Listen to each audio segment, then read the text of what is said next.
Feriasina ny tanindrazana, tsiratsiraina ny soatoavina. Adino ve isika ny eka malagasy, manana ny atsarany mambabo ny fanahy.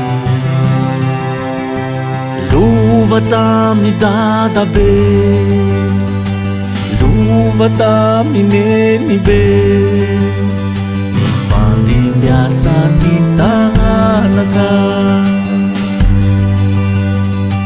Lova efa fahagola, nokajina tsy hotola, ino miandoha andao ifoha, mba tsy hanantsiny ny ankehitriny. Lova tamin'ny dadabe, lova tamin'ny nenibe, nifandimbiasa ny taranaka.